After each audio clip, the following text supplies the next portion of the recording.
L'émotion de ping-pong en 2016, c'est la joie. La joie à la lecture des Cosmonautes ne font que passer d'Elitsa Georgieva. On en a très peu parlé dans la rentrée littéraire en septembre. Pourtant, c'est un livre, moi, qui m'a réjoui. C'est sorti chez Vertical Gallimard. Elle raconte son adolescence et son enfance en Bulgarie. On est juste avant la chute du mur. On est chez des parents plutôt opposants. On est dans une société où tout le monde se surveille.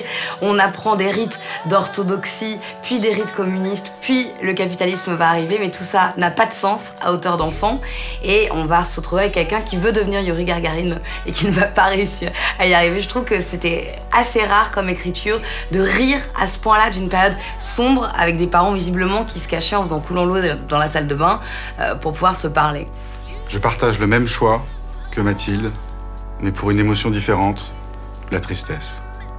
Parce que Les Cosmonautes ne font que passer, c'est l'histoire d'une adolescence qui disparaît, de ces soirées oubliées où, entre adolescents, à écouter Nirvana sur les monuments aux morts à la gloire des héros soviétiques, on s'enivrait de rêves enfuis. C'est l'histoire de visites de musées de l'espace en Bulgarie, où on observe des petits chiens empaillés. C'est l'histoire de ce moment où a déferlé sur l'Europe le capitalisme dans ce qu'il a de plus con. MTV, la gonflette, les McDo, Jean-Claude Van Damme. Et c'est pour cette raison, triste et joyeuse. Et joyeuse. Moi, je suis pas d'accord avec MTV, mais sinon, c'est triste et c'est joyeux, donc c'est ping-pong.